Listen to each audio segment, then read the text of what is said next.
Bien, buenos días. Vamos a dar inicio a una parte muy importante de este curso de salud ambiental y ocupacional. Vamos a tratar en estas 4 sesiones temas muy importantes. El primero, la higiene ocupacional. Ahora vamos a ver de qué se trata, cuál es su alcance, su finalidad. Luego tocaremos otro curso muy importante, un tema principal también de la salud, que es la seguridad industrial dedicada a la prevención de accidentes laborales. Y finalmente también desarrollaremos en una última sesión lo que es la prevención de la contaminación y el impacto ambiental, ¿no?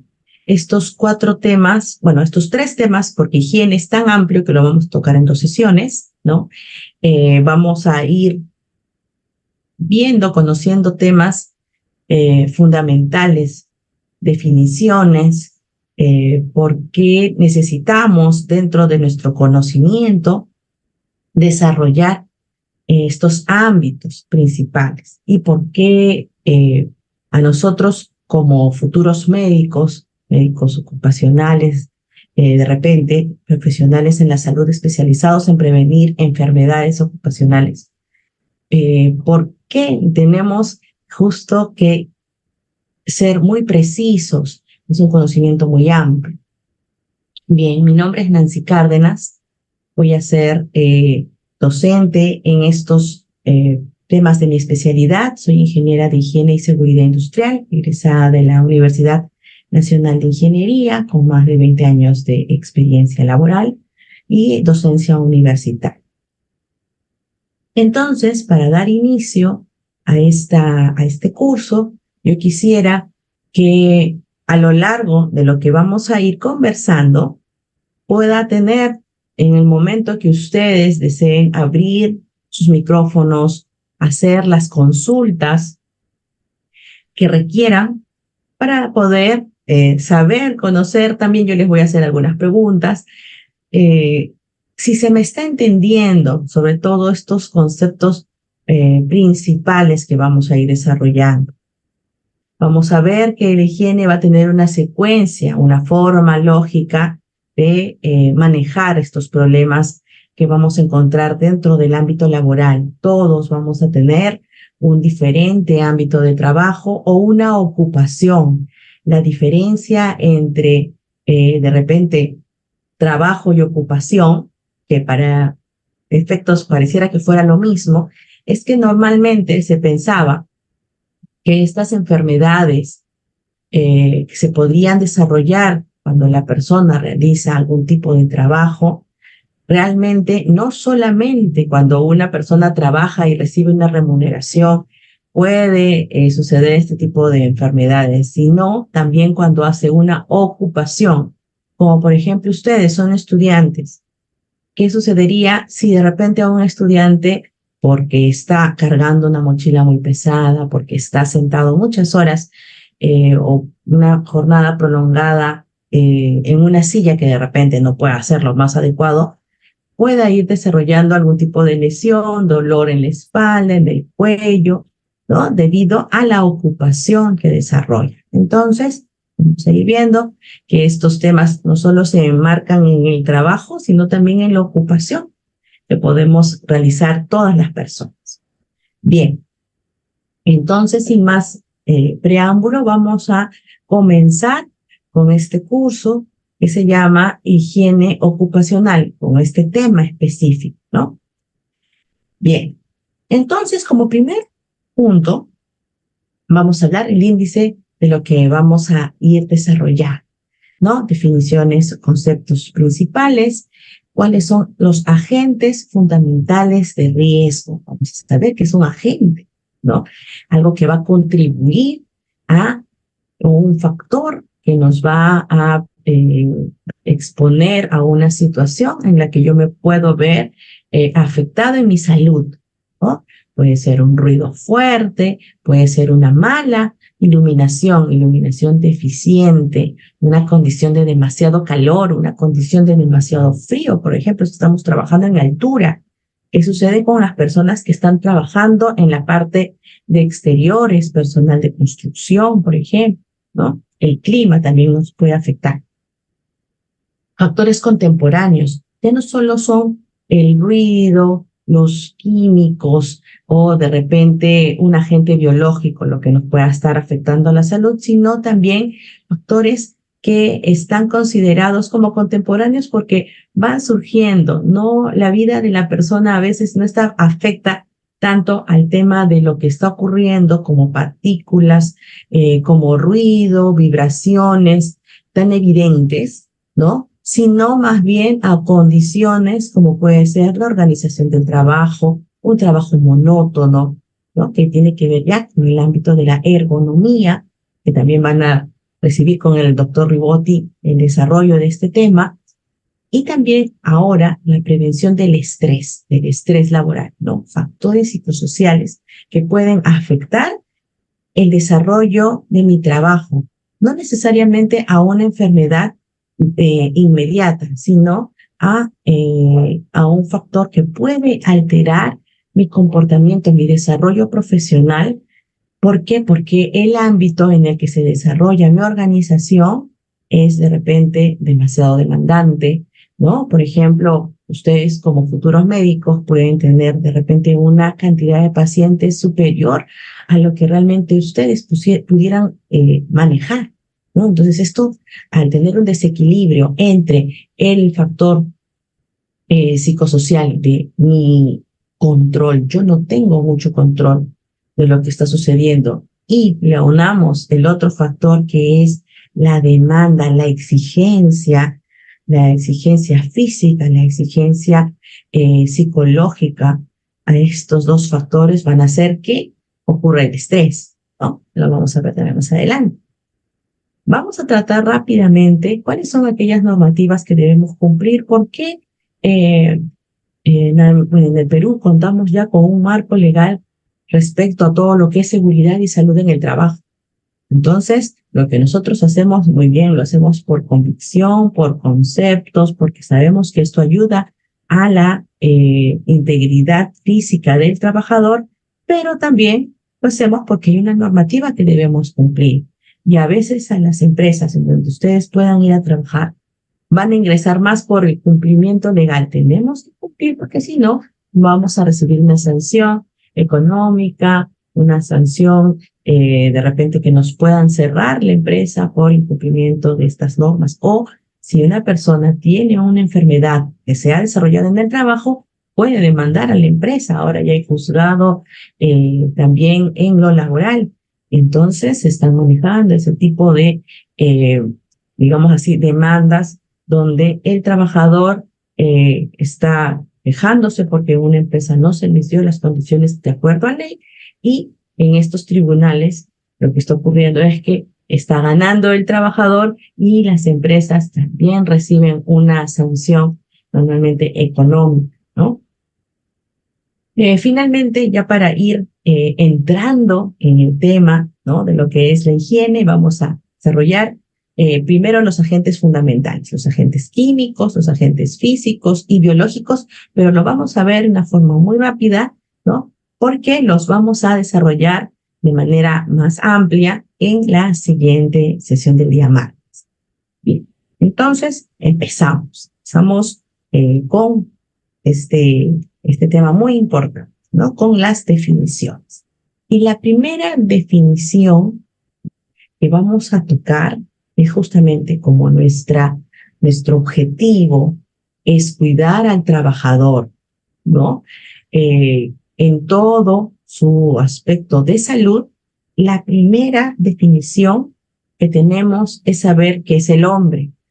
Obviamente, cuando estoy diciendo hombre, de acuerdo a la Organización Mundial de la Salud, estamos hablando al género de la raza humana, ¿no? Y es definido como un ser que se va a desarrollar en tres grandes aspectos. En el aspecto físico, el bio, en el aspecto psicológico, psico, y en el aspecto social, cómo se comunica con otros. Entonces, cuando yo hablo de una persona humana, estoy hablando de un elemento biopsicosocial, ¿no? Ustedes ya lo deben de conocer, esta gran definición.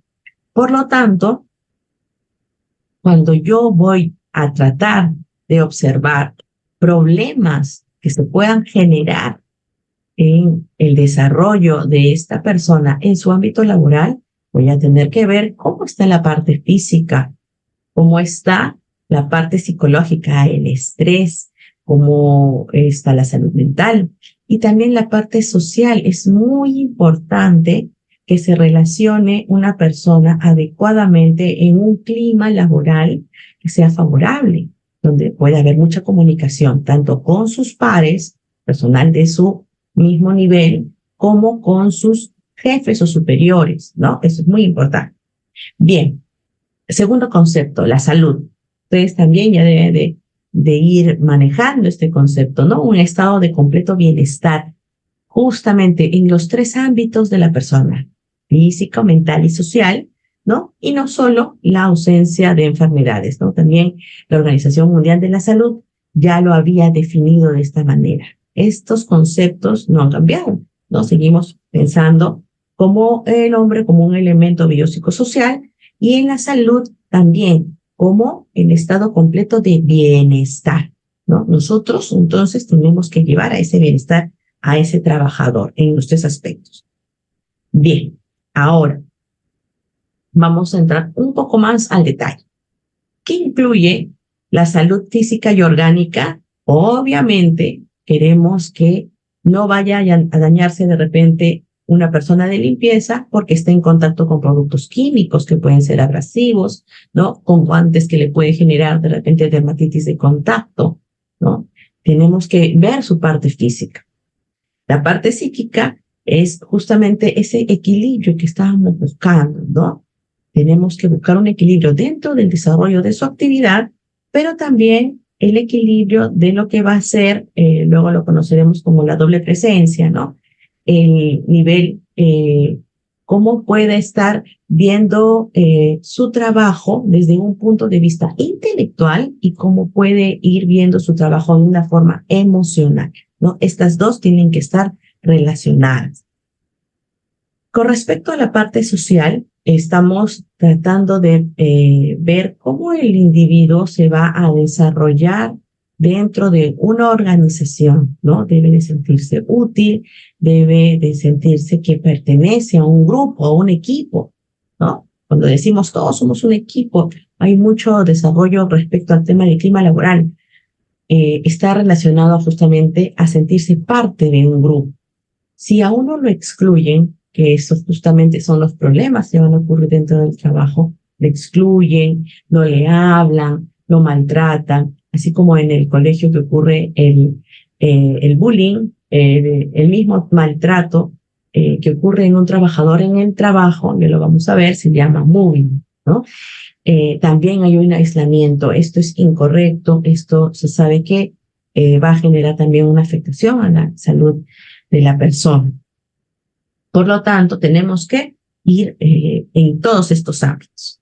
Bien, ahora hemos dicho qué es el hombre, qué es la salud, qué es la salud ocupacional. ¿Cuál sería su finalidad entonces? El Comité Mixto de la Organización Internacional del Trabajo con la Organización Mundial de la Salud hizo la primera definición. Este tema no es nuevo, este tema surge prácticamente después de finalizada la Segunda Guerra Mundial, ¿no? Todos los conceptos que estamos hablando que parecieran que son muy modernos, realmente ya se vienen estudiando desde muchos años. Entonces, la salud ocupacional tiene como finalidad promover y mantener ese bienestar, esa salud física, mental y social en todos los trabajadores y en todas las ocupaciones. ¡Qué amplio!, ¿no? Queremos que cada vez que si nosotros vemos, por ejemplo, a una persona que está realizando su trabajo, un profesor, un médico, una enfermera, un albañil, todos deben de desarrollarlo, ¿no? En una forma que su salud siempre prevalezca, su bienestar, evitando el desmejoramiento de la salud. Tenemos que evitar que la condición de trabajo en donde la persona se ha visto obligada a trabajar pueda afectar a su salud. Por lo tanto, tenemos que protegerlos. No solamente identificamos los problemas, sino vamos a darle protección, vamos a darle de repente un EPP adecuado, un equipo de protección personal, lentes de seguridad, guantes, ¿no? Para evitar el contacto, mascarillas, respiradores, dependiendo en qué ambiente me estoy desarrollando. Pero no solamente la indumentaria, el equipo de protección personal, también yo tengo que protegerlo solucionando desde la fuente generadora. Si yo tengo una máquina que genera mucho ruido, tendré que ver encapsularla, encerrarla, ¿no? Ponerle de repente alguna alfombra antivibrante, algo que me reduzca el ruido, o sustituirla por otra que sea de menor generación de ruido, y con esto estoy mejorando la condición del trabajador, ¿no? Ubicar y mantener a los trabajadores de manera adecuada en sus actitudes fisiológicas y psicológicas. Entonces, tenemos que tratar de ubicar y mantener. ¿Qué quiere decir? Ustedes como futuros médicos ocupacionales, deben de manejar lo que se llama el perfil profesiográfico. ¿Qué quiere decir? ¿Cuáles son las condiciones físicas para un puesto de trabajo? Muchas veces, no todos los trabajos son para todas las personas, ¿no? Si vamos a realizar un trabajo en altura, un trabajo de alto riesgo, no puedo considerar a una persona de repente que sea pues de un índice de masa corporal mayor a 30. ¿Por qué? Porque luego normalmente este tipo de personas pueden sufrir mareos, pueden sufrir desmayos, ¿no? Trabajando en altura, cuando digo altura me refiero a trabajar en una plataforma a unos 6, 10 metros de trabajo, ¿no? De altura, en donde el esfuerzo mismo de subir, nada más, para ella es un reto. Entonces, normalmente estas personas utilizan lo que se llama un arnés, una línea de vida, están colgados, ¿no?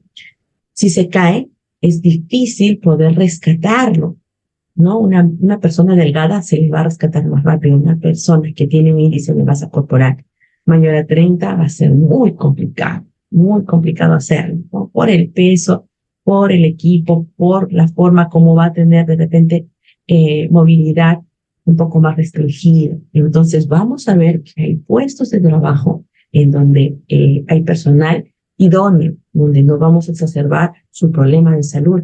Por ejemplo, una persona hipertensa, ¿no? No puede desarrollar bien su trabajo o va a verse exacerbado su hipertensión si está en una empresa que hace demasiado ruido. El ruido, ya lo vamos a ver en la próxima clase, genera, ¿no? Incremento de la tensión y por lo tanto, de la tensión arterial, y por lo tanto es una condición que desmejora a las personas que están bajo esta situación. Entonces, justamente el médico, ¿quién decide? El médico va a decir cuáles son las condiciones que son las más favorables para que una persona pueda ingresar a laborar sin exacerbar sus problemas. Entonces, las ubicamos, ¿no? En el puesto y las mantenemos. Hacemos vigilancia epidemiológica, vigilancia en todo lo que va a ser su salud, haciendo exámenes médicos ocupacionales de manera peor, ¿no? En resumen, adaptar el trabajo al hombre y el hombre a su trabajo, ¿no? Yo defino el trabajo, qué riesgos tiene, los identifico y voy a elegir a la persona que sea idónea para este trabajo. Pero también, si yo tengo a un trabajador y puedo mejorar las condiciones de un ambiente, también lo voy a poder hacer. El tema de salud ocupacional entonces es muy, muy grande, muy amplio, y ya se está bosquejando con este resumen, adaptar el trabajo al hombre y el hombre a su trabajo, que vamos a ver más adelante, y lo va a desarrollar también con el doctor Rigotti, es la definición de lo que es la ergonomía, justamente, ¿no? Adaptar el hombre a su trabajo. Bien, y adaptar el trabajo al hombre. Otra definición de la reunión de expertos de la OPS, de la Organización Panamericana de la Salud en el 86, definió a la salud ocupacional como el conjunto de conocimientos científicos y técnicas para promover y proteger y mantener la salud de una población laboral, ¿no? A través de medidas dirigidas al trabajador, a las condiciones del ambiente de trabajo y a la comunidad inclusive, mediante la identificación y control de las condiciones y factores que pueden afectar su salud y el fomento de las acciones que la favorezcan. ¿Qué quiere decir todo esto? Yo tengo que desarrollar técnicas para que el trabajador, como no, se desarrolle de manera correcta, pero también no solamente sobre el trabajador, sobre las condiciones de trabajo, ¿no? Inclusive sobre la comunidad que está próxima, que también podría afectar al trabajador. ¿Qué sucede, por ejemplo, con las personas que trabajan muy alejados de sus viviendas, ¿no? Estamos en un pueblo y se van a una mina 1 hora después o 2 horas después, ¿no? Trabajan de manera muy distante. Tenemos que ver, entonces, facilitarle que la persona no vaya a pie, facilitarle un medio de transporte para que ese trayecto del desarrollo de la comunidad hasta el punto sea lo más cercano y lo más rápido posible, ¿no? Muy bien. Entonces, para poder ir viendo el tema de salud ocupacional, a veces se confunde. Salud es medicina. Salud ocupacional no es medicina únicamente. La medicina ocupacional, como no, voy a ver todas las pruebas, los exámenes médicos para saber cómo está ese trabajador. Pero salud, dado que el concepto es tan grande que yo tengo que verificar su bienestar en la parte física, en la parte psicológica y en la parte social, envuelve otras disciplinas como la que estamos desarrollando, la higiene ocupacional e higiene industrial. Vamos a ver que también se le va a conocer como higiene industrial, ¿no? Antiguamente la palabra industrial, ¿no? Y viene desarrollándose hace mucho tiempo, se le había colocado, ¿por qué? Porque era justamente la industria, ¿no? Debido a la segunda revolución industrial, empezaban las máquinas, las empresas con estas máquinas a vapor, el desarrollo de la división del trabajo con Ford, por ejemplo, con la fabricación de vehículos, el uso de estas máquinas también para hacer telas, empezaban a desarrollarse en las grandes ciudades de, por ejemplo, Estados Unidos, en Inglaterra, en Francia, Italia, Alemania, que son los más desarrollados justamente en estos temas. Problemas en la salud debido a la polución, a la contaminación en el aire, baja temperatura, también una iluminación deficiente, ¿no? Muy mala iluminación, jornadas prolongadas, trabajo de 10, 12, 14 horas, ¿no? En donde las personas iban inclusive con sus hijos a trabajar todo el día. Se fueron dando cuenta de que acá estaba ocurriendo problemas. Por lo tanto, ¿dónde se empieza a ver la higiene industrial, ¿no? Que ahora también la vamos a definir porque no tiene que ver con limpieza, tampoco esta palabra higiene, ¿no? La higiene industrial empieza a desarrollarse problemas en el lugar de trabajo debido a los agentes, ¿no? Químicos, físicos, biológicos, ¿no? Que van a generar problemas. Entonces, es justamente a lo que nos compete esta primera sesión, primera y segunda, de higiene.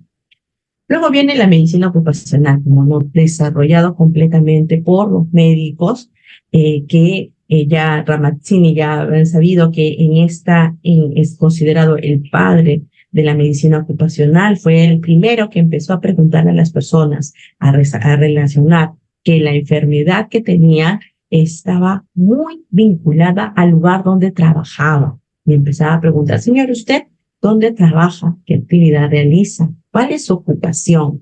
Y que ciertas ocupaciones tenían características que se repetían, ¿no?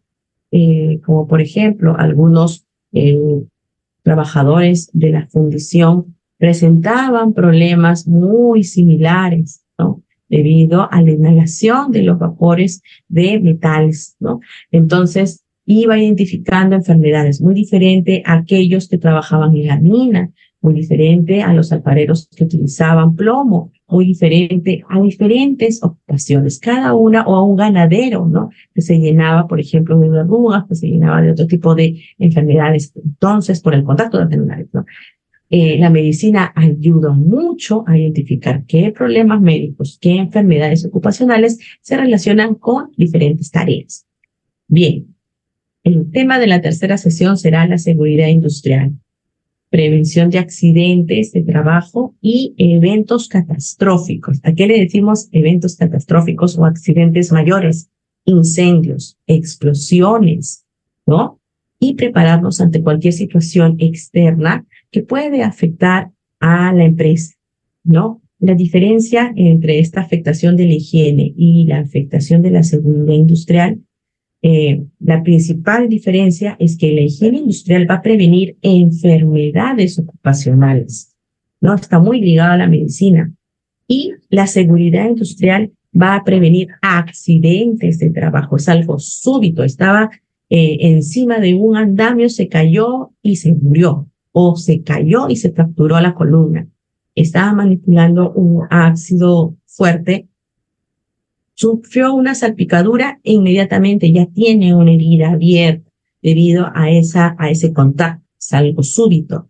Un accidente de trabajo puede ser, estaba trabajando la persona, empernando y lamentablemente un perno entró dentro de la mano, ¿no? Accidentes comunes con herramientas.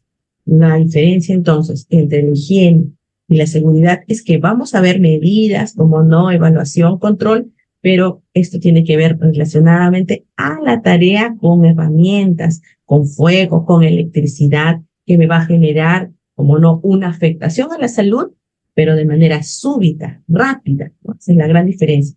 En cambio, las enfermedades ocupacionales se van a dar en el tiempo, muchas de las enfermedades más peligrosas se van a dar en el lapso de 4 o 5 años. Estamos hablando de la hipoacusia inducida por ruido, ¿no? La sordera. Otra enfermedad también que se va a presentar en el tiempo, las neumoconiosis. La persona está inhalando polvo, ¿no? Como no, el sistema respiratorio puede irse defendiendo, pero hay unas partículas tan pequeñas, menores a 5 micras, que van a ingresar a nivel de alveolo pulmonar y esas no van a poder ser eliminadas por el cuerpo, sino que se fagocitan, se quedan acumulándose como racimo de uvas en los pulmones y en lugar de que el pulmón tenga una flexibilidad como un globo, vamos a ver que se va endureciendo y va a generar una deficiencia respiratoria que es irreversible en los trabajadores, principalmente en minería ocurre esto, en textiles también ocurre esto, ¿no? Estas enfermedades son muy penosas y lo que tenemos nosotros como misión, como médicos ocupacionales, en el caso de ustedes y nosotros como higienistas industriales o prevencionistas, tenemos que tratar de evitar que esa condición pueda dañar al trabajador. ¿Cómo? A través justamente de la medicina ocupacional, esa evaluación médica, esa vigilancia. Bien, pero también van a haber otro tipo de disciplinas afines para poder ayudar a relacionar todos estos temas, como por ejemplo la estadística. La estadística la vamos a ver en seguridad industrial para poder saber cuál es la estadística de accidentabilidad en higiene. ¿Cuál es la estadística de todas las muestras que he tomado? ¿Hay una correlación a los puestos? ¿Me sirve? Voy a poder hacer un análisis.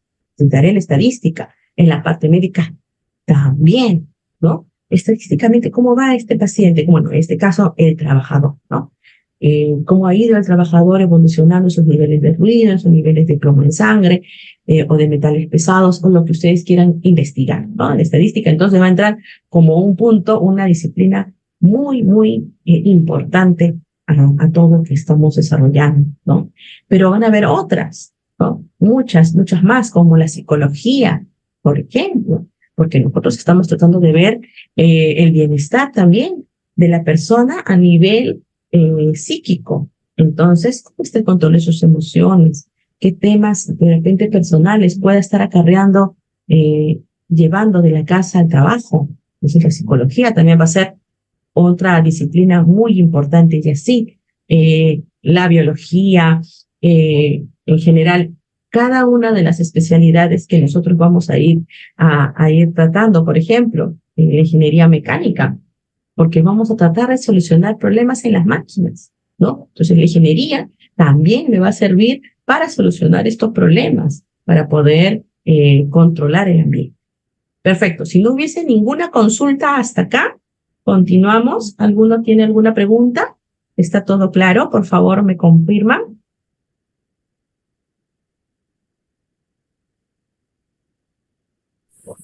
Muy bien. Todo claro, doctora. Muchas gracias. Muchas gracias. Y Gabriela también, muchas gracias. Entonces, continuamos. La higiene industrial.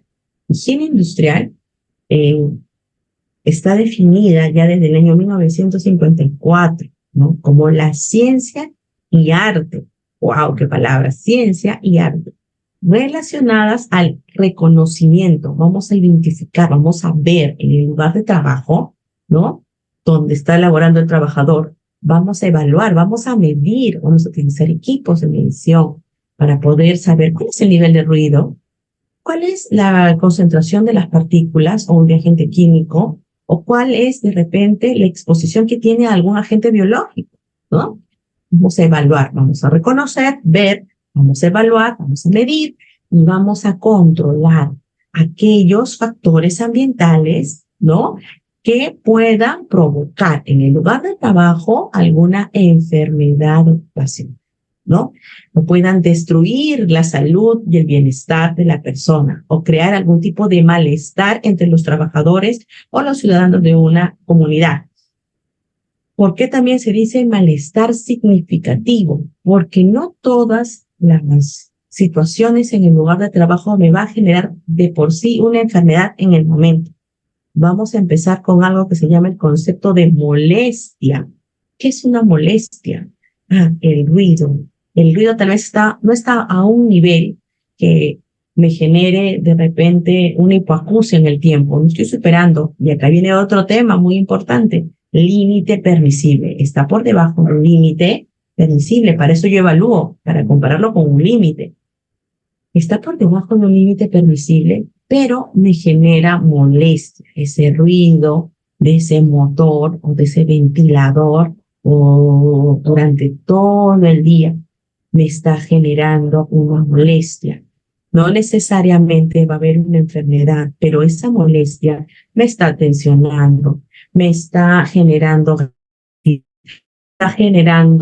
de repente que yo me tense, que yo pueda estar, se me eleve la presión arterial. Entonces, las molestias también debemos identificarlas, saber sus causas y tratar de controlarlas. Los olores, por ejemplo, muchas veces nos han llamado, ingeniera, yo siento que hay un olor acá que puede ser de repente descomposición de algún producto químico o descomposición de una materia orgánica. Vamos, medimos, no está por debajo del límite permisible, pero el olor está. A la persona le genera molestia, no va a querer trabajar en ese lugar. Entonces, también tenemos que ir viendo el tema de las molestias. Si el trabajador lo está diciendo, es porque algo hay y hay que investigarlo y solucionarlo. Y normalmente vamos a encontrar rápidamente soluciones. Y en algún caso hemos tenido que cambiar simplemente la puerta del comedor porque entraban los olores de la planta de tratamiento, se cambia. Ahora ya la puerta va a estar para el otro lado, ya no llega el aire con ese olor que de repente pueda incomodar, por lo tanto solucionamos el problema, ¿no?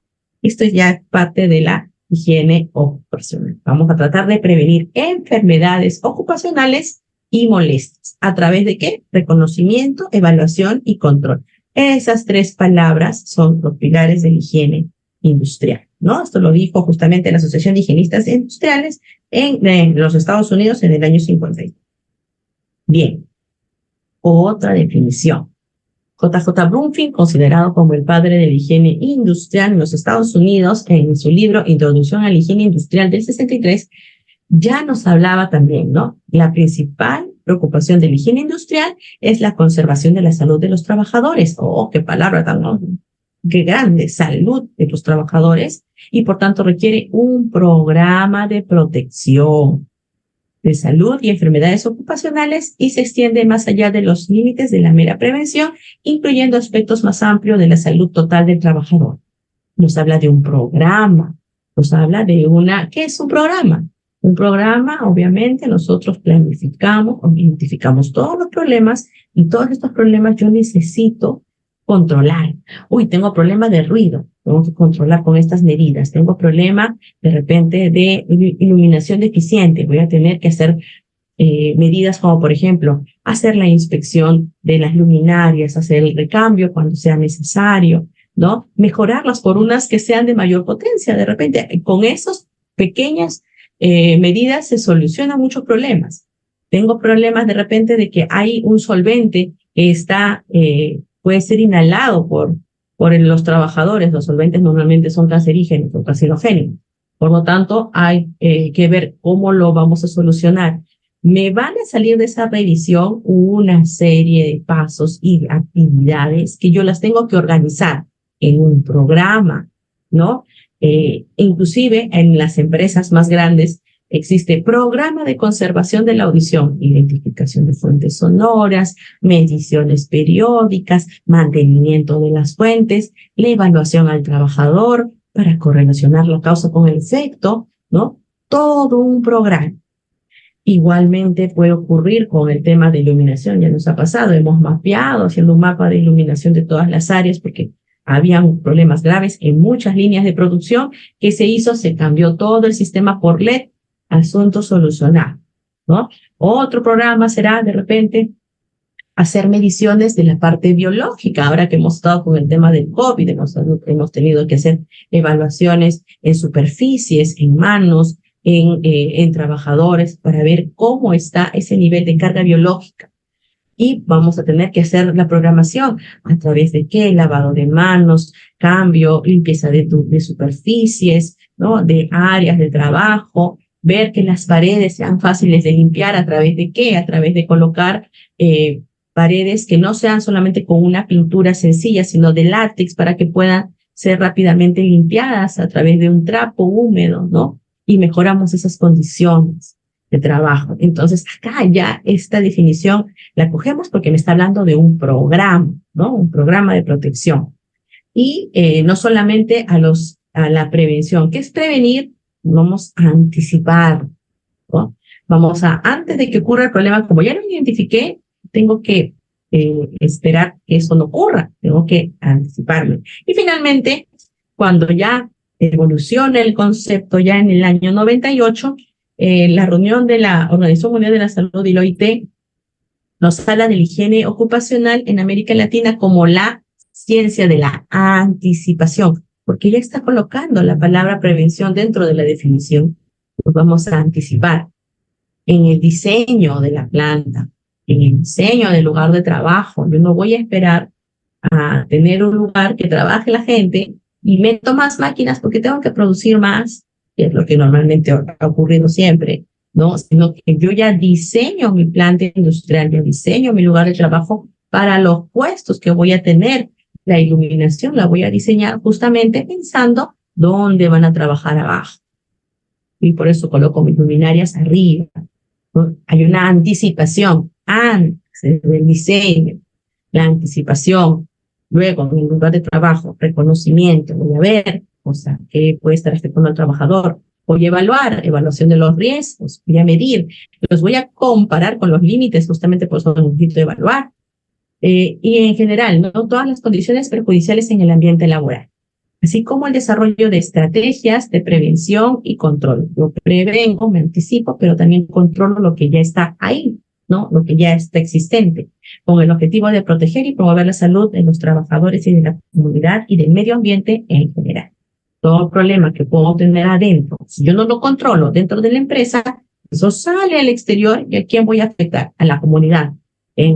Dentro del ambiente de trabajo, el trabajador es joven, el trabajador recibe un control, una vigilancia médica, pero afuera, ¿no? En la comunidad están los ancianos, están personas enfermas, hay bebés. Entonces, yo tengo que evitar que esa condición que tiene mi empresa, mi actividad industrial en general, no afecte a la comunidad. Por eso es tan importante y hay una correlación de lo que está adentro con lo que está afuera. Yo tengo que cuidar a mi comunidad porque mi comunidad no está protegida. Dentro del ambiente laboral yo estoy tomando todas las precauciones, pero afuera, al exterior, no. Entonces, por eso hay que cuidar mucho cómo estamos desarrollando nuestra actividad. Bien, ahora, meramente ya entrando a la higiene ocupacional, vamos a observar que existen primero los agentes fundamentales. Son los primeros que se observan en el lugar de trabajo, los más visibles y los que van a generar afectación a la salud de manera rápida, más directa, más evidente, ¿no? Y son los primeros que han sido identificados en la historia de la higiene ocupacional. Agentes físicos, químicos y biológicos son los principales. Bien, ¿cuáles son ellos? Vamos a detallar. Los agentes químicos son todos aquellos que van a ingresar al cuerpo debido a la inhalación involuntaria. Sabemos que nosotros no controlamos cuándo inhalar o cuándo no, o sea, el cuerpo lo va a realizar. Por lo tanto, es muy peligroso saber que en un ambiente de trabajo hay un agente químico que nos puede afectar, ¿no? Los aerosoles son justamente la mezcla de partículas, digamos, en gas, que también puede tener algún tipo de polvo pequeño o que pueda tener, es una mezcla, ¿no? Unas pequeñas partículas de líquidos, son tan pequeñas que no se perciben, ¿no? Y están como una pequeña brisa cuando sentimos un ambiente, por ejemplo, con neblina, ¿no? Ese es un aerosol. En la neblina común de Lima es un aerosol, una mezcla, ¿no? Esto lo vamos a encontrar en el lugar de trabajo. Luego están los vapores, vapor de agua, por ejemplo, lo que más salen o se emiten de las calderas, pero estos vapores a veces vienen contaminados con algunos otros productos químicos que están adheridos por ejemplo, a los combustibles que se están utilizando para hacer esa evaporación. Por lo tanto, vamos a ver que los vapores también van a ser un tema muy importante de análisis. ¿Dónde más hay vapor? Cuando estamos manipulando un producto inflamable. Si, por ejemplo, yo tengo un perfume y lo dejo acá, ¿no?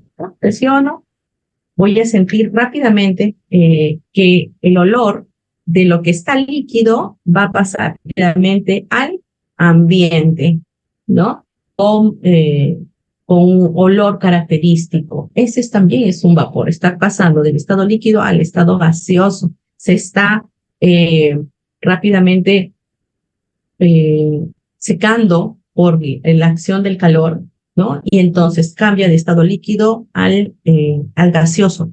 ¿Dónde más? Las bencinas, los esmaltes en general, las pinturas que tienen base de solvente, todos los solventes van a tener algún tipo de esta transformación a vapores que pueden ser normalmente orgánicos.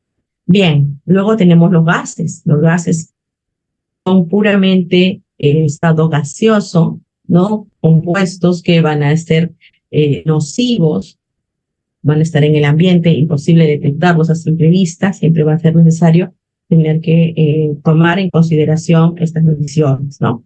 El polvo, las partículas de polvo son peligrosas. Habíamos hablado que eran peligrosas porque yo las puedo inhalar, ¿no? Puede ser una harina, puede ser la fricción de las telas, ¿no? El polvo de algodón que yo puedo inhalar, la fracción del papel, cuando se está haciendo, por ejemplo, generación de papel, la conversión, cuando yo estoy cortando, las máquinas que cortan el papel para hacer papel bond, para hacer cuadernos, plantas de diferentes fábricas en donde la concentración de celulosa que tiene la compuesta en la hoja de papel está en peores, no se puede ver. Cuando tú lo puedes ver, es una partícula grande, mayor a 100 micras. Cuando no las puedes ver a simple vista, solamente como una pequeña película muy delgada encima de las superficies, ahí nos preocupamos, ¿no? Ahí ya sabemos de que definitivamente hay un problema con las partículas.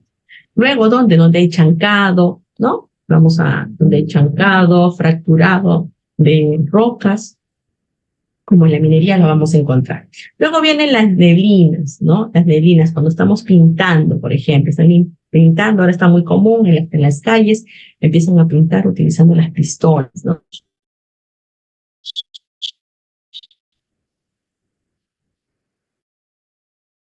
Y están todas las partículas de la pintura. Donde vemos humo, justamente combustión, ¿no? Cuando pasa un ómnibus, un micro y suelta justamente todo su humo por el tubo de escape, ¿no? Combinación de gas y partículas. Y el humo metálico. El humo metálico es muy peligroso también. ¿Dónde encontramos humo metálico? En las fundiciones. ¿Por qué se llama humo metálico? Porque es el metal que está pasando de sólido a gaseoso, ¿no? Fundición de hierro, fundición de plomo, de cromo, muy peligroso porque es súper tóxico y el personal lo puede estar inhalando. Condiciones de verdad terribles en donde nosotros nunca nos habíamos puesto a pensar y la persona está trabajando en esas situaciones. Bien, agentes físicos, todos aquellos que tienen que ver con energías, los vamos a encontrar. El primero llevando la bandera siempre será el ruido. Todas las actividades que nosotros realizamos, ahí está presente el ruido. Desde que estamos escuchando música, la radio, también en un ambiente de trabajo, si no se controla, puede ser un agente, ¿no? Nocivo. Como no se entiende que se coloca en una radio porque, por ejemplo, en un laboratorio, como los laboratorios usan normalmente ventiladores, estos ventiladores o extractores tienen un sonido característico para evitar la molestia de ese sonido reiterativo, aburrido. Yo coloco mi radio, yo quiero mi ruido, yo no quiero escuchar ese ruido feo, yo quiero mi ruido, ¿no? Mi música. Y elevan el volumen de la radio por encima del nivel de ruido para poder enmascararlo, ¿no? Ahí empiezan los problemas. Y empiezan los problemas porque cuando hacemos la medición de ruido ya salió por encima del límite permisible. ¿Por qué? Por la radio. ¿Quién tiene el problema? ¿La radio o el ruido que se está generando por el ventilador o por el extractor? Normalmente, lo que nosotros tenemos que controlar va a ser primero el causante del problema, es el generador de ruidos. Muy bien. Luego tengo las temperaturas extremas. Por ejemplo, estamos ahora con el calor, ¿no? Las temperaturas extremas, trabajar en lugares donde hace mucho calor o trabajar en lugares donde hace mucho frío. Los dos extremos, los dos. En el calor, por ejemplo, quienes están, los que están trabajando en los hornos. Hay un puesto de trabajo muy penoso que no he visto ningún, y es un punto de tema de tesis de repente para ustedes, ningún estudio. Y es muy común para nosotros, ¿no? Por ejemplo, los trabajadores que están utilizando o que laboran al costado en una pollería, en un horno. Esos hornos de las pollerías, ¿no? Que utilizan justamente también carbón, sí, muchos de ellos para poder hacer el pollo a la brasa, están sufriendo una gran afectación por la temperatura, con todos los males que ya se tienen estudiados debido a esta afectación, a trabajar en esta condición, ¿no? Deshidratación crónica, problemas inclusive con el tema de gónoras, ¿no? Temas de infertilidad, y todos, o sea, y no hay nadie, mejor dicho, que haga algo con respecto a normar siquiera la distancia de los hornos, hacer alguna normativa. Y ahí yo les digo que hay un tema de investigación en el Perú, no se maneja, no he visto hasta ahora ninguno, un tema de temperatura extrema, ¿no? Calor. Luego tenemos otro tipo de trabajo como son los frigoríficos. Los frigoríficos cada vez se han convertido en los lugares más utilizados debido a que en el Perú se manejan las minas, los campamentos de petróleo, campamentos que van a estar alejados de la ciudad y por lo tanto llevan la comida que va a abastecer a esta población y los tienen en unos frigoríficos a menos 24 o 27 grados. El personal ingresa a sacar todos los días las verduras, las carnes, ¿no? Para poder llevarlas al comedor y en la cocina del comedor preparar el alimento para todos, ¿no? Esa condición, ese puesto de trabajo es un puesto que tampoco tiene mucha investigación en el Perú. ¿Quiénes lo tienen? Todas las empresas que hacen servicio de catering o comedor o abastecimiento de comidas y bebidas, ¿no? En los campamentos. También un tema de investigación que pueden tener temperatura. Realmente en el Perú no hay muchos temas. Hay más en condiciones de metales que se repiten, pero realmente en donde está el problema es en estos otros puestos comunes que los vemos, inclusive en los mismos supermercados. En los supermercados, para que uno lo vendan en la parte externa de la, en general, que se exponga para que se venda, primero ha pasado por una cámara frigorífica que está en el interior, ¿no? ¿Cuántos supermercados hay en el Perú en este momento, ¿no? Y hay un puesto de trabajo que se va a dedicar a ingresar, a sacar esa mercadería. Y han ocurrido accidentes. Y eso lo vamos a ver ya en el siguiente, cuando veamos seguridad en la tercera clase. Les voy a contar un pequeño accidente que ha ocurrido también en una de esas condiciones. Bien. Luego tenemos el tema de la iluminación. ¿Me disculpan un segundo, por favor?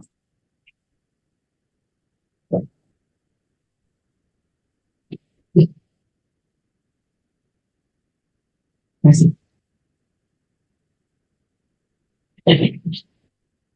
Listo. Ahora sí. Bueno, vamos. Está demasiado fuerte el sol. Bien. Luego tenemos como siguiente punto la vibración. No, primero la iluminación. Otro agente característico que vamos a encontrar en todos los puestos de trabajo. Todos los puestos de trabajo van a necesitar iluminarse para poder observar. Ustedes necesitan iluminación, yo también la necesito. Cada vez que utilizamos para poder escribir algo, ¿no? Apuntar algo, yo necesito iluminación. Tomar lectura de un manómetro, tomar lectura de una imagen, de una pantalla, de una máquina que me está dando información. Yo voy a necesitar tener iluminación, ¿no? Realizar la verificación del material que está saliendo de repente de una máquina, hacer el encajado de productos. Todo va a requerir una adecuada iluminación. Y vamos a tener dos problemas con la iluminación. Iluminación por defecto, la baja iluminación, ¿no? Que me genera fatiga, esfuerzo visual. Y lo que me estaba ocurriendo en su momento, iluminación por exceso, deslumbramiento, cuando hay demasiada luz, ¿no? Yo la tengo que controlar, la tengo que reducir, de tal manera que no me permita igualmente hacer un sobreesfuerzo visual, ¿no? Entonces, ambas condiciones yo las tengo que manejar, ¿no? Tanto la iluminación por defecto, colocaré más luminarias, como iluminación por exceso. Y normalmente cuando ocurre este deslumbramiento, y lo vamos a ver, que es cuando pasa la iluminación de un nivel de como 1 a 1 por encima de un nivel como 3, ¿no? Quiere decir que la iluminación de un lugar basta que sea 3 veces más en otro, ese cambio nos va a generar deslumbramiento. ¿Qué es el deslumbramiento? Mucha luz me va a generar una ceguera momentánea. Esa ceguera momentánea es peligrosa en un ámbito industrial. ¿Por qué? Porque en ese momento de esa ceguera yo me puedo caer, me puedo accidentar, puedo generarle accidente a otra persona, ¿no? Y puedo dañar la producción, inclusive entra hasta al tema de calidad, ¿no? Aparte del esfuerzo visual que estoy realizando. Entonces, iluminación siempre va a ser un punto que tenemos que ver en los lugares de trabajo. Luego viene la vibración. Superficies vibrantes. Superficies vibrantes las vamos a encontrar las máquinas, dos sistemas, cuerpo completo y mano-brazo. Eso lo vamos a ver en la siguiente clase. Cuerpo completo, estoy sentado, por ejemplo, en un micro, ¿no? Y me está pasando a través del asiento toda la vibración a la columna. Peligrosísimo, ¿no? Vibración. ¿Quiénes tenemos o pueden tener este tipo de riesgo? Por ejemplo, el personal que está trabajando con los tractores, ¿no? Si yo tengo tractor, estoy manejando la tierra, esa fricción, ese movimiento, la vibración está llegando directamente a la espalda. Luego tenemos la vibración mano-brazo. Cuando estoy utilizando un taladro, un martillo neumático, como estamos viendo cómo perforan la tierra o cómo la planan, ¿no? Están trabajando.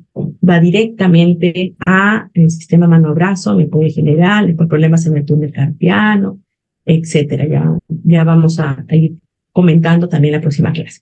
Tengo las radiaciones ionizantes y no ionizantes, ambas van a afectarnos de diferente manera. Luego veremos las presiones altas, presiones bajas, ¿no? Yo trabajo a altura, voy a estar en una presión baja, pero si soy buzo, voy a estar trabajando en una condición de presión alta. Con respecto a la radiación, se van a ver de dos tipos, radiación ionizante y no ionizante. La ionizante, como los rayos X, tiene la capacidad de romper los tejidos. La no ionizante, como por ejemplo los infrarrojos, las radiofrecuencias, electromagnetismo, nos van a ayudar mucho con el tema de las telecomunicaciones. No hay información todavía que pueda ser sólida como para decir que está generando algún tipo de afectación a la salud como respecto a un cáncer, pero siempre vamos a tener que estudiarlas y prevenir cualquier tipo de afectación. Donde nos preocupa más las radiaciones no ionizantes, por ejemplo, la radiación UV, la radiación solar, y el uso de los láseres en la medicina y en diferentes disciplinas como principales, ¿no? UV y los láseres, de todos estos son los que más vamos a estudiar. Bien, finalmente los agentes biológicos, todos los agentes a los que vamos a estar expuestos en un lugar de trabajo debido a que estamos utilizando de repente, trabajamos en un laboratorio, trabajamos en un campo de cultivo, somos recolectores de frutas, bueno, también ocurría que en una empresa muy conocida en el Perú que manejaba espárragos, porque se produce mucho, se exporta espárragos, agua y manto, palta y arándanos, ¿no? El Perú es prácticamente el primer productor de arándanos. En la manipulación, justamente en todo lo que es la cosecha, es donde empiezan a surgir enfermedades en las manos de los trabajadores, ¿no?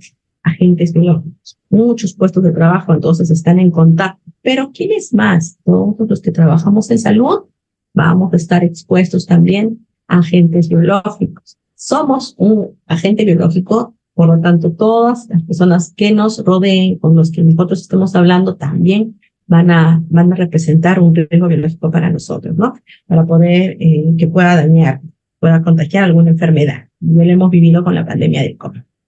Bien, factores contemporáneos. Los factores contemporáneos ya surgen, son estudiados después, no son tan evidentes, pero sí nos van a afectar a la salud, como por ejemplo la postura prolongada de trabajo, postura de pie demasiadas horas, posturas sentadas que no están acorde realmente a la forma natural del cuerpo, por lo tanto, van a ser en el tiempo, van a presentar lesiones, ¿no?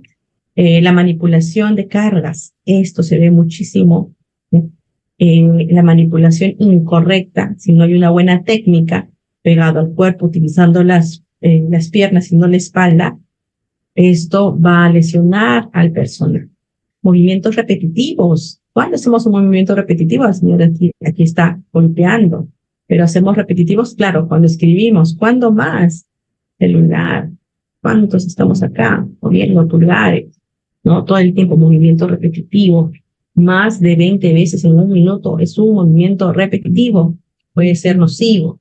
Entonces, todo aquello que nosotros estamos haciendo con un movimiento reiteradamente, esos tendones, músculos se van a ver afectados, pueden tener lo que se llaman los trastornos músculo-esqueléticos, ¿no? Otro punto importante en los factores ergonómicos va a ser el diseño del puesto. ¿Por qué el diseño del puesto? Como se ve justamente aquí en el asiento con respecto a la persona, observamos que no está de acuerdo a la estatura del trabajador, ¿no? Esto lo va a afectar siempre.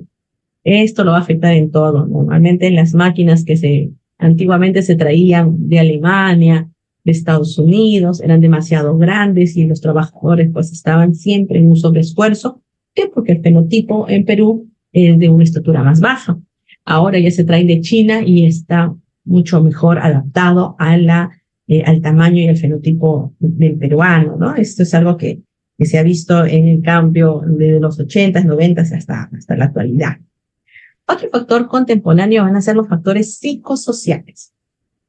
Psicosociales, ¿qué quiere decir? Problemas en el trabajo, estrés laboral, violencia, discusiones, acoso laboral, acoso sexual también, la inseguridad contractual. Es inseguridad contractual. Yo no sé si me van a renovar el contrato el próximo mes, el próximo año, y esto me está generando mucho estrés.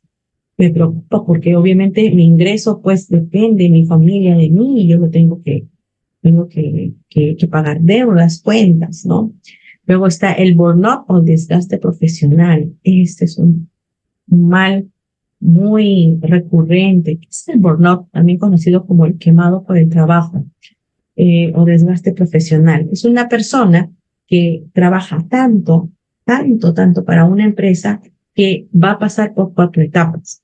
La primera, por ejemplo, será cuando ustedes terminen de su universidad, hagan su residentado, luego entran a trabajar por primera vez aún ya como médicos en un hospital, por ejemplo, ¿no? Entonces entró Juanito a trabajar en el hospital y Juanito dice, ay, qué lindo, estoy motivado, me encanta, esta es mi carrera, y le dan para atender 10 pacientes.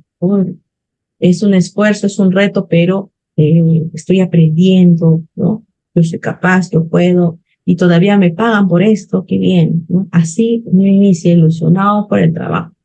Pero va pasando el tiempo y ya Juanito ya no tiene solamente 10 pacientes que atender, ahora ya tiene 15, ¿no? 15 pacientes y ya no de la complejidad que atendía al principio, sino que ya son de mayor cuidado, que están presentando problemas y complicaciones sistémicas diferentes y que aún así está bajo su cuidado, su responsabilidad. Por lo tanto, el desgaste es mayor, ¿no? Puede tener más experiencia, pero hay mayor desgaste. Entonces, aún así lo ve como un reto y continúa y dice, esto es mi labor, pero va sintiendo de que esa labor ya está siendo agobiante. Posteriormente a ello, al siguiente 2, 3 años más, ya no atiende solamente 15 pacientes, sino ya atiende a 20 pacientes o a 25 pacientes. Por lo tanto, Juanito, que estaba tan contento, porque al principio tenía tiempo para poder desarrollarse, actualizarse, ve que poco a poco ese tiempo ya se va cortando de hacer inclusive sus actividades normales, familiares, en casa o hacer las cosas que le gustaban, ¿no? Trata de disociar su vida personal del trabajo y ya no puede porque lo consume demasiado. Entonces, él está sufriendo de lo que se llama el burnout. Es un estrés en donde la persona empieza a considerarse que, bueno, empieza a bajar la autoestima, ya no me siento valorado en mi trabajo, siento que realmente nadie me escucha, siento que nadie sabe lo que yo estoy pasando, a nadie le importo, y por lo tanto paso al nivel 4, que ya es cuando esto es muy prolongado en el tiempo, ataco al agresor. ¿Quién es el agresor? El agresor es el trabajo, el agresor es el sistema en el que me he visto trabajar. Y llegan inclusive al suicidio, ¿no? Esto ha pasado, por ejemplo, en Japón, hay una tasa más alta de suicidio laboral que trabajan 14, 16 horas, ¿no? No hay un equilibrio entre el bienestar que tanto hablábamos. Es un desgaste acumulativo en el tiempo. Algunos lo pueden desarrollar en pocos años, inclusive. ¿Por qué? Porque están en un lugar donde hay demasiado trabajo, o sea, se debe de contratar a más personal para que se pueda cubrir realmente el trabajo que existe, la demanda, pero lamentablemente no hay personal y por lo tanto nos vemos obligados a trabajar en una condición que, cómo no, se podría realizar en una emergencia, en un periodo corto, pero si eso es prolongado en el tiempo, es muy complicado realmente de manejar. Entonces, el burnout es realmente un gran problema, ¿no? Y acompañado con el estrés laboral, prácticamente van de la mano. El estrés laboral no me lleva al burnout, pero sí yo me estoy sintiendo que definitivamente la exigencia, lo que me piden, con lo que yo puedo controlar, acá hay un desequilibrio muy grande. ¿Qué podemos hacer ante esto? Necesitamos el apoyo social. ¿Cuál es el apoyo social? Mis compañeros, mis jefes, ¿no? Mejorar la organización del trabajo, mejorar el clima, la comunicación. Esto me puede ayudar a disminuir el estrés, a mejorar las condiciones del trabajo, la distribución de las cargas laborales, la planificación, lo planifico. Y dentro de una buena planificación me saldrá realmente, se justifica de que entre una persona más a trabajar en el área, porque el trabajo es demasiado, ¿no? Sobre todo esos errores que podemos tener, qué consecuencias me van a llevar, ¿no? Entonces, en este ámbito vemos que es muy, muy importante, tanto el estrés, todos, cada uno de ellos son importantes, ¿no? Pero siempre van a resaltar el burnout y el estrés laboral. Bien, marco legal, rápidamente. En el Perú tenemos desde el año 2012 la Ley de Seguridad y Salud en el Trabajo, la Ley 29783. Esta ley, antes de esto, había solamente un reglamento y antes de esto no había absolutamente nada, ¿no? Solo teníamos la Ley General de Salud a través de la que se indica que un trabajador, ¿no? Debe elaborar, una persona debe de mantener siempre su salud, ¿no? Y el Estado le garantizaba eso. Luego salió en el 93 y en el 98 la Ley de Seguro de Complementario de Trabajo de Riesgo, y ahí ya hablábamos un poco de lo que era enfermedad ocupacional, etcétera, ¿no? Una enfermedad relacionada con la actividad laboral. Posteriormente ya aparece la ley. Con esta ley nos da un gran marco para poder trabajar. ¿Por qué? Porque nos está hablando que tenemos que hacer una identificación de la exposición de las zonas de riesgo, ¿no? Y tenemos que hacer una evaluación de esos riesgos, identificar, ¿no? Reconocer y evaluar. Acá ya me está diciendo que yo lo tengo que hacer obligatoriamente.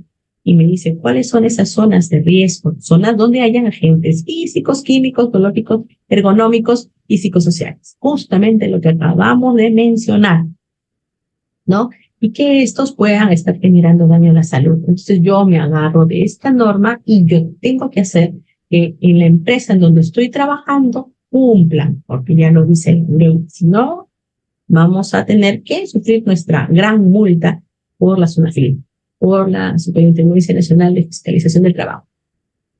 La evaluación, yo tengo que medir, el empleador actualiza la evaluación una vez al año como mínimo. O sea, no quiere decir que lo actualizo ahora y luego cuando me acuerde en 5 años lo vuelvo a hacer. Lo actualizo todos los años y eso es importante, importantísimo, ¿no? O cuando cambia una condición. ¿Cuándo cambia una condición? Cuando, por ejemplo, traigo una máquina nueva o cambio de tecnología, ¿no? Hay una condición diferente, por lo tanto los riesgos también van a cambiar. Necesito una evaluación. Los resultados de la evaluación dice que se debe realizar controles periódicos y tomar medidas de prevención. Entonces ya reconocimos, ya evaluamos y tomamos el control. Vamos a implementar medidas. Entonces están justamente las 3 partes de la higiene ocupacional. Bien, también salió la modificación, ¿no? Donde se indica de la normativa que los resultados de las evaluaciones de los factores de riesgo, biológicos, químicos, estos resultados deben de ser, ¿no? Comunicados al trabajador. ¿Qué quiere decir? No solamente yo mido, evalúo y yo como empleador, dueño de la empresa, me quedo con esos resultados. No, yo tengo que comunicar al trabajador cómo estamos para que sepa, tiene que informarse de sus riesgos, ¿no? Tiene que estar la persona que ingresa a trabajar, conocer, tengo riesgo químico, biológico, físico por ruido, por estrés térmico, tengo que informarle y le tengo que informar las medidas de control también, ¿no? Es obligatorio. Tenemos con la resolución ministerial 050 inclusive un formato en donde voy a hacer las evaluaciones, ¿no? Identificó el nombre de la empresa, el RUT, la ubicación, ¿no? Cuántos trabajadores tiene la empresa, qué área ha sido monitoreada, qué fecha, qué tipo de riesgo estoy evaluando, ¿no? ¿No? Se cuenta con un programa de monitoreo, cada cuánto se está haciendo el programa, si hay personales expuestos, y yo digo, muy bien, los resultados, ¿cuáles son? ¿Se hizo el monitoreo? Sí. ¿Cuáles fueron los resultados? Descripción de las causas de las desviaciones. ¿Por qué se salió del límite permisible? ¿Cuáles fueron las causas? ¿No? Conclusiones y recomendaciones que yo estoy colocando para evitar que esa persona se afecte. Todos los años. Como dice, como mínimo, una vez al año. Bien. Con una vez salida la ley, posteriormente, al año siguiente, en el 2003, en el 2012 también, al poco tiempo de la ley salió el reglamento de la ley, ¿no? Y en este reglamento, como todo reglamento, si la ley es un tanto general, en el reglamento ya se va a decir la forma específica cómo vamos a cumplir la ley, ¿no? Y salió entonces el Decreto Supremo 005 del 2012, donde me dice justamente es obligatorio el monitoreo de los agentes. Entonces, nadie nos puede decir en este momento, desde el año 2012, yo no tengo que medir qué normativa me aplica. Eso no me aplica a mí, no, es para todo tipo de empresa. Debe de contar con un sistema de gestión de seguridad y salud del trabajo. O sea, tiene que ver su programa, ya que hablábamos hace un momento, ¿no? Un gran programa en donde estén todas estas actividades. Para apoyar justamente esta evaluación, en el 2008, previamente a la ley, salió esta norma técnica, que es la norma técnica básica en ergonomía y procedimiento de evaluación de riesgos ergonómicos, en donde no solamente se habla de la manipulación, tiene los límites para ruido, para eliminación, estrés térmico, ventilación, ¿no? Las herramientas para hacer la evaluación ergonómica y el psicosocial. Bien, preguntas hasta acá para poder entrar ya a la parte específica. ¿Todo claro? ¿Están ahí? Oh, wow, ya somos 60. Muy bien, muy bien.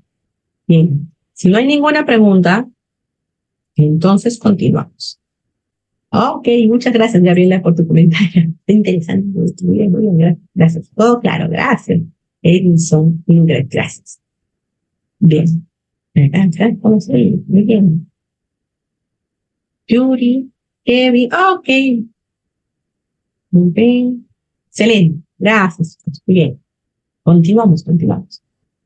Vamos a entrar entonces ya a la parte específica. La parte específica son los agentes químicos. Los agentes químicos, como habíamos visto, ¿cuál es la peligrosidad? Pues estamos inhalando y nadie nos dice qué podemos estar inhalando llevando a nuestro cuerpo, ¿no?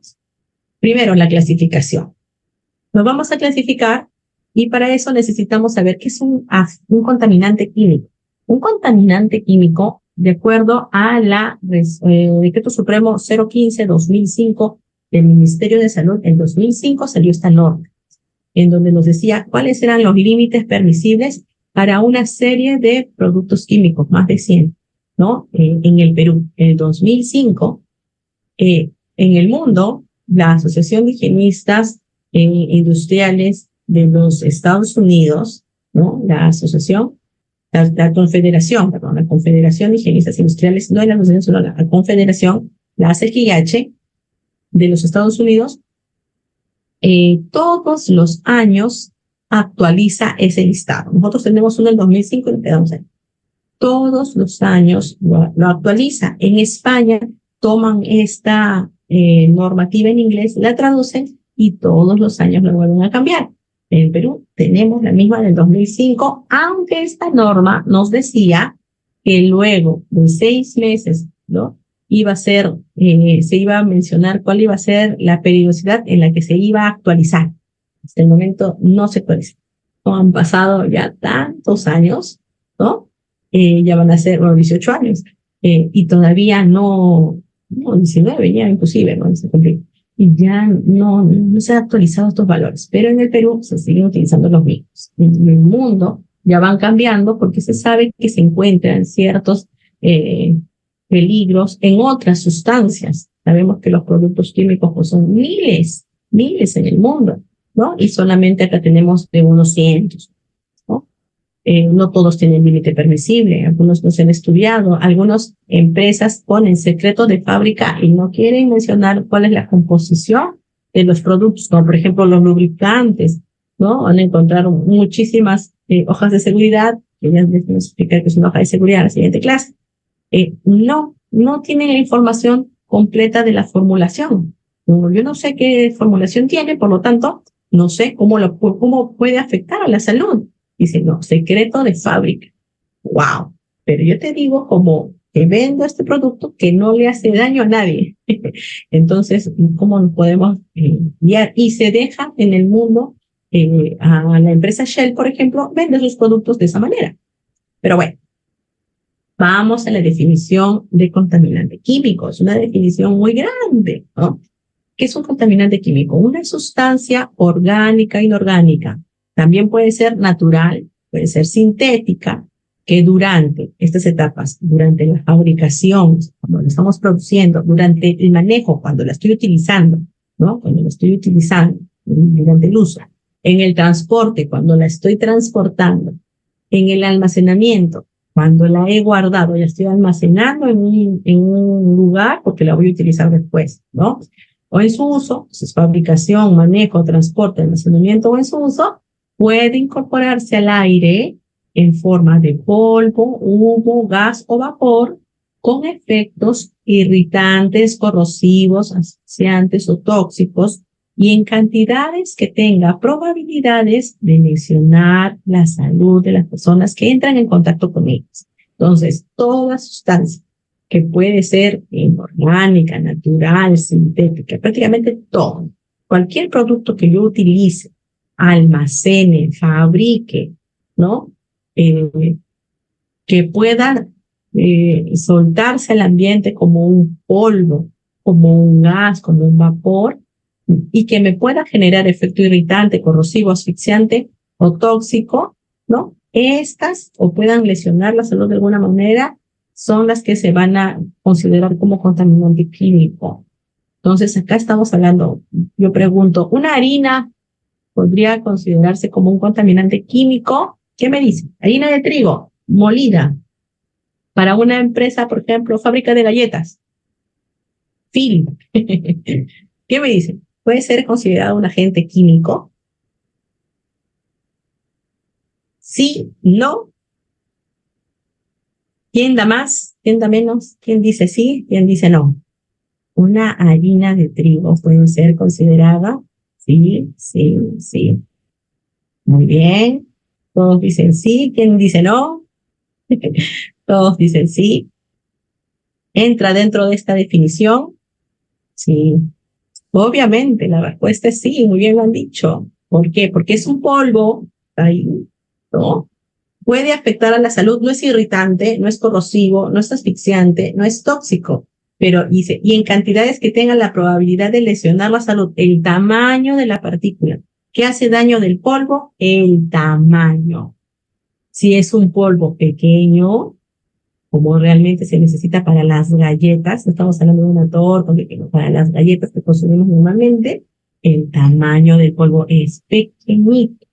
¿Para qué? Para obviamente generar una combinación mucho más rápida, una masa más homogénea, puede representar, de hecho lo es, y de hecho lo medimos, ¿no? Es importante. Muy bien. Excelente, excelente muchachos. Vamos, continuamos entonces. Seguimos con el marco legal. Entonces estábamos hablando de esta norma, año 2005. La habíamos criticado porque decíamos, en el año 2005, el Ministerio de Salud emite esta norma, valores límites permisibles para agentes químicos en el ambiente de trabajo. Y aquí está normada, es válida, es vigente, ¿no? Sin embargo, del 2000, sí, ¿no? Y esta es la crítica. Nos habían indicado dentro de esta norma que se debería actualizar. En 6 meses saldría la periodicidad adecuada, ¿cuánto tiempo se va a actualizar? Y hasta ahora no se ha vuelto a tocar. En el mundo ya están con otros límites y con mucho más productos químicos reconocidos. Por lo tanto, cuando uno hace el trabajo, muchas veces no voy a utilizar la normativa peruana porque en la normativa no aparece el producto químico. Sin embargo, yo utilizo las que sí están en las actualizaciones del año, ¿no? Cada año, ya el 2024 ya salió en enero la actualización inclusive, y hay que utilizar de acuerdo a lo que tenemos a la mano. Gaby, por favor, delegada, escríbeme un WhatsApp y me haces recordar que les envíe los límites del año 2024 de España, por favor, ¿ya? Al final de la clase, para que lo puedan tener, tienen que tener los límites tienen que estar actualizados al año, ¿sí? Listo. Agentes físicos. Ya los agentes físicos habíamos mencionado, son energías en las que entramos en contacto. El principal, que vamos a encontrar en todos los puestos de trabajo es la iluminación, ¿no? Por eso, ¿qué estoy presentando acá? Es un luxómetro, es el medidor de iluminación a través de una celda. Lo habrán visto a veces cuando se ve en los videos, cuando toman fotos, cuando están haciendo filmaciones, miden la iluminación, ¿no? Ellos quieren que todo salga bonito, que se vea bien, pero así como uno quisiera que se vea bien para una fotografía, para una película, queremos también que se vea bien el lugar donde estoy trabajando, ¿no? Para evitar errores, para poder tomar bien nota de lo que estoy observando, ¿no? Es contrastar, que no tenga una luz de repente demasiado amarilla, que no me deje ver realmente el color, ¿no? Entonces ustedes, por ejemplo, en el área de salud es color blanco, la luz va a tener, lo vamos a ver en la próxima clase, ¿no? Tonalidades, eso es importante tener siempre color blanco, ¿no? La metodología para la evaluación de estos puestos no la tenemos a nivel nacional, estoy agarrando una normativa internacional, normativa ISO 8995, la normativa internacional, iluminación de puestos de trabajo en lugares interiores, ¿no? Lo que vamos a necesitar para saber que yo tengo que medir, ¿no? La iluminación en el plano de trabajo. Eso lo vamos a ver en la próxima clase.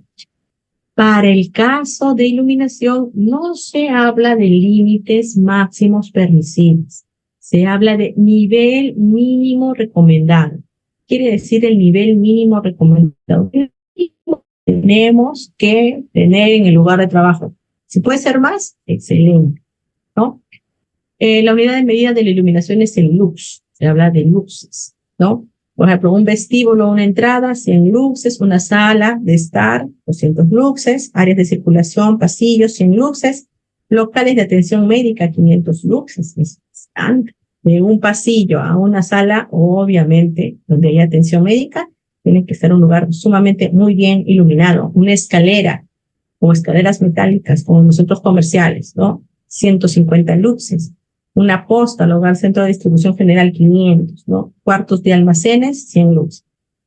Bien, el equipo, acá estamos hablando del equipo, obviamente debe cumplir con ciertas medidas, sobre todo la calibración, ¿no? Todo aquello que yo utilizo para medir tiene que estar calibrado en un rango menor a un año. En la normativa de la calibración, estamos utilizando para esto una normativa mexicana, que es traducción de las normativas americanas, ¿no? Las normativas oficiales mexicanas, la NOM 025, es la que estamos utilizando para poder saber si realmente el equipo es bueno, tiene que tener una exactitud de más o menos 5%. Bien, otro agente físico importante, ya hemos mencionado, el estrés térmico. ¿Cómo mido el estrés térmico? Con un medidor de estrés térmico de 3 sensores, ¿no? O con el medidor integrado que tenemos acá también de estrés térmico. El primer sensor es la temperatura del globo, ¿no? El segundo sensor, la temperatura que me va a dar bulbo húmedo, está mojado, y la siguiente, el de bulbo seco. La combinación de estas tres medidas me va a calcular cuál es realmente la sensación térmica en ese ambiente, ¿no? No solamente mido con el termómetro. Medir con el termómetro sería solamente medir con bulbo seco, ¿no? En este caso ya está acá integrado. En cambio, medir con el bulbo húmedo es la temperatura por la humedad relativa. Y medir con la medición del bulbo del globo es la temperatura la adecuada dentro de un ambiente interior, ¿no? Este es exterior, este es interior y esta es la temperatura simple, temperatura normal. Esas tres mediciones realmente me va a decir cuál es la temperatura que hay en el lugar de trabajo. En mina, inclusive se utiliza un equipo más evolucionado, donde el bulbo, en lugar de tener solamente 5 centímetros de diámetro, tiene 15. Mucho más preciso, porque es importante, porque en este tiene 5, este tiene 15. En minería, dentro de un socavón, dentro de donde está escarbando, la temperatura realmente es altísima. Afuera está haciendo frío, abajo está súper caliente, ¿no? Y se necesita muchísima mayor precisión también porque la ventilación es casi nula. La ventilación de cero. Bien, luego tengo Otro punto importante, el ruido, ¿no? Y esto lo vamos a medir a través de un sonómetro. El sonómetro es como una pequeña computadora, por decirlo así, una calculadora más evolucionada, una pequeña computadora que va a integrar el nivel de ruido que está ocurriendo, ¿no? En cada segundo y lo voy a integrar todo como un solo ruido equivalente. El ruido está variando constantemente y los niveles son muy altos por momentos y luego muy bajos. Entonces lo voy a integrar y yo quiero un equivalente. Existen diferentes tipos de mediciones. Hay algunos que, bueno, no cumplen, no son los que se requieren, pero nos vamos a concentrar en los que sí, ¿no? En los que cumplen la norma IEC 61672, ¿no? Que son integradores que tienen una pantalla cortaviento, se llama. Cuando estamos con el micrófono también van a ver esa pantallita cortaviento. Esa pantalla cortaviento lo que está haciendo es que retiene todo, cualquier tipo de aire por encima, que no capte el nivel de ruido, que pueda ser un interferente. El sonómetro yo lo puedo medir, como no con el ruido lo puedo medir con un sonómetro, pero cuando yo quiero medir más preciso al trabajador durante toda su jornada, desde que entra hasta que sale, le voy a colocar un dosímetro de ruido pequeñito, se lo coloco acá en la solapa, mide el nivel de ruido, no graba voz, mide el nivel de ruido durante toda la jornada. Señor, usted ha sido elegido por la empresa para hacerle su evaluación de ruido ocupacional, le vamos a colocar. El solapero pesa menos que un celular, ¿no? Una cosita pequeña, mira acá, colgadita, lo va a tener, no graba la voz, simplemente, por favor, trabaje normalmente, ¿no? Y va a medir justo el ruido de esa jornada de trabajo. Al terminar la jornada, señor, le vamos a retirar el equipo y luego pasa a través de un cable infrarrojo, el resultado a la computadora me va a marcar toda su estadística, ¿no? Cómo se ha comportado. Excelente, ya tengo la medición de ruido y voy a ver el equivalente y no debe sobrepasar los 85 decibeles para 8 horas, 85 decibeles, ¿no? Vamos a ver la próxima clase más al detalle. El ruido se mide en decibeles. Decibeles. ¿Qué significa decibel? El bel es una unidad de medida que se desarrolló en los Estados Unidos con la invención del teléfono. Medía justamente la medición de la intensidad de ruido, ¿no? A través de la línea telefónica. Para las mediciones de ruido, como ahora los equipos son tan sensibles, vieron que esa unidad era muy grande, entonces decidieron partirla en 10. Por eso lo que medimos realmente nosotros es en decibeles, la décima parte de un bel, ¿no? Nivel de intensidad, de presión sonora, de presión que llega, digamos, a nivel de canal auditivo, ¿no? Y justo es muy importante medir, evolucionar, ver la vigilancia del trabajador. Utilizamos también, obviamente, hay una normativa para verificar la calibración de los equipos, los sonómetros o los dosímetros de ruido, y también tenemos la normativa peruana, para eso sí hay, norma técnica peruana, para poder hacer la correcta evaluación de ruido. En el Perú tenemos el problema de la minería, dado que es nuestra principal actividad económica que genera mucho ruido. Otra actividad económica que genera mucho ruido es el sector energético de generación eléctrica. ¿Por qué? Porque las turbinas, si han viajado en el avión, saben que las turbinas del avión suenan mucho. Imagínense una turbina macro que está generando iluminación para todo Lima, ¿no? Tenemos trabajo para el Perú, Generación Perú. Es una empresa que tiene 13 centrales que se abastece iluminación para todo lo que es Lima, Callao, Talara y toda la parte central de Lima provincia, ¿no? A través de 13 centrales, San Ramón también, Nazca y Moquegua. Entonces son 13 centrales eléctricas. El nivel de ruido siempre va a ser lo principal que tenemos que cuidar en la población trabajadora, ¿no? Muy importante. Y para esto, yo voy adelantando, necesitaremos protegernos. Para protegernos correctamente, utilizaremos un tapón auditivo, una orejera, pero lo más importante es Y ustedes como médicos ocupacionales van a tener que ver este tema, ver el tema de las pruebas de ajuste. Nadie más lo va a ver, solo ustedes van a saber qué es un canal auditivo, cuál es la forma correcta, si es la talla para el trabajador, porque lo que queremos es que el ajuste sea el más preciso. Si un protector auditivo no me ajusta, me queda pequeño, ¿qué pasa cuando ustedes están utilizando de repente estos headphones y les queda pequeños? ¿Qué sucede? Están tan de moda. Imagínense el protector auditivo. Si yo estoy utilizando un headphone y este es de un tamaño pequeño, ¿qué va a ocurrir? Yo estoy hablando, estoy corriendo, estoy conversando y ¿cómo se va a caer? ¿No es cierto? El problema del ruido es que un orificio solamente del 2% permite que ingrese el 80% del ruido. Un orificio del 2%, nada más, ¿no?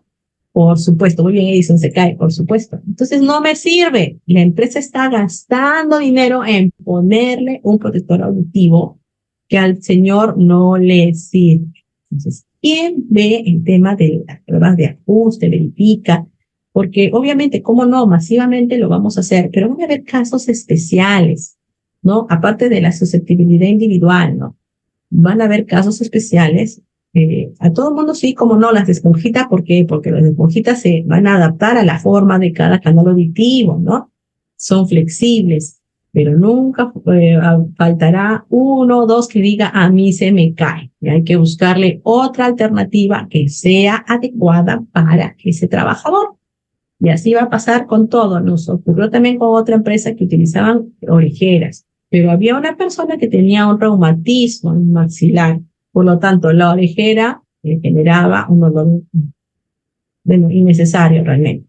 Por lo tanto, ¿cuál fue la alternativa? Entonces, en lugar de colocarle orejera, como se le había repartido a todos, al señor se le colocó el protector auditivo de inserción, solamente para insertar en el oído. Era el único, sí, porque hay obviamente individuales. Y eso es lo que ustedes tienen que ver, esos casos especiales.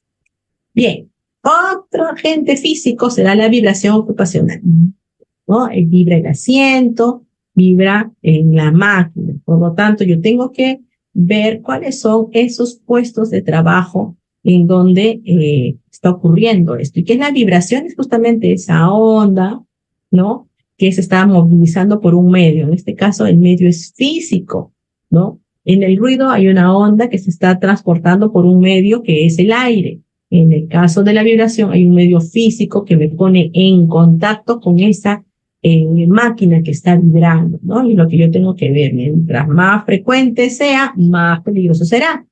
Metodología, entonces, tenemos la normativa ISO, ¿no? Y atrás está la normativa española que siempre traduce todas las ISO americanas, ¿no?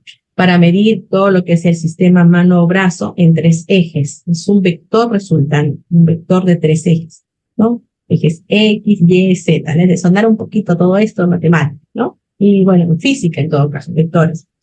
Y la otra posición, como habíamos dicho, es de cuerpo completo. Un cuerpo completo. Yo tengo que ver mediciones, ¿no? Cuando la persona está sentada, ¿dónde está el contacto con el equipo? Si está sentado manejando, tengo que medir en el plato. Es un plato que se pone en el asiento, ¿no? La persona se siente encima. Si está de pie y está vibrando la parte del piso, entonces yo tengo que colocarle el plato en el piso. O sea, medir el piso. Y si está echado por algún motivo haciendo un trabajo de reparación, normalmente mantenimiento es quien adopta estas posturas, digamos así, extrañas, ¿no? Tendré que colocar el plato en el contacto, siempre donde la persona está haciendo el mayor contacto en la vibración, más lo sigue. Y en el caso del cuerpo completo es la columna lo que nosotros vamos a cuidar, ¿no? No sé dónde puede haber algún trabajo con vibración. Estos son los trabajos principales, ¿no? Todos aquellos, agricultura, por ejemplo, en el caso el más penoso, cuando uno está sentado, cargadores frontales, excavadoras, retroexcavadoras, el personal que está viendo en los ómnibus, por favor, tantos transportistas. También estamos con el tema del mano-brazo, ¿no? Las sierras, los que están haciendo el pulido a través de una lijadora o amoladora, ¿no? Los telares. Estamos Estos son telares ya muy antiguos, sin embargo, todavía en algunas empresas se utilizan, ¿no? Están corrigiendo el tema de los telares y se empieza a mover, a vibrar, donde haya zarandas, donde haya equipos de trituración, ¿no? Molinos, esmeriles, etcétera. El equipo que se utiliza es un acelerómetro. ¿Por qué? Porque yo voy a medir con un vector, ¿no? Yo quiero medir la velocidad, la aceleración de ese movimiento, ¿no? Con esta aceleración. Bien. Y finalmente, una vez visto todo esto, vamos a tocar ahora el tema de los agentes biológicos. Los agentes biológicos están presentes en el lugar de trabajo. Y ya con lo ocurrido con el COVID-19, digamos que nos hemos visto evidenciada nuestra vulnerabilidad ante ellos, ¿no es cierto? Realmente toda la población mundial tenemos una vulnerabilidad, ¿no? Dentro de un lugar de trabajo más aún. Entonces hay que tener muchísimo cuidado con este tipo de agentes biológicos. Dentro de la normativa nacional vamos a tener dos normas que controlan mucho estos temas, pero está orientado. La primera a todo lo que es la guía para contacto de análisis microbiológico en superficies de alimentos y bebidas. ¿Qué quiere decir esta norma? Todos aquellos manipuladores de alimentos. En muchas empresas, casi todas, de las grandes, tienen un comedor, ¿no?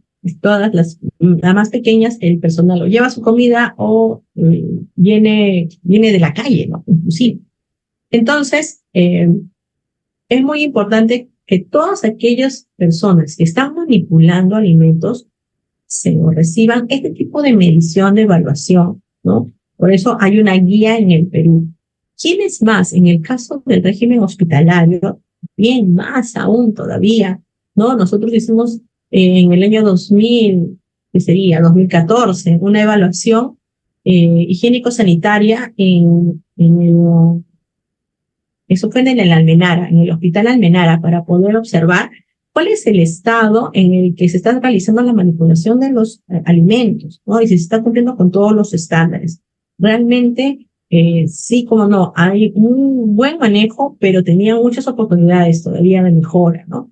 En el manejo de los residuos, sobre todo, ¿no? Porque pelan y todo lo mandan al piso, y luego viene una persona que lo va barriendo, pero en eso todos pisan. Entonces hay un manejo por todo un lado muy bueno y por todo otro lado está todavía para mejorar, ¿no? Y son técnicas que se vienen manejando hace muchísimos años, ¿no?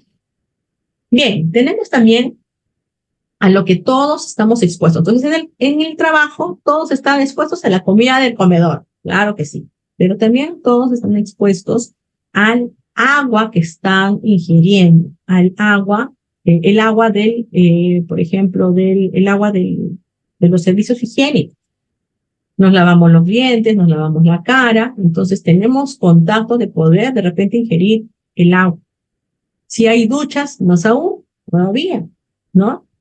Entonces, por eso también tenemos que ver el tema del reglamento de calidad de agua para consumo humano, ¿no? Del 2010.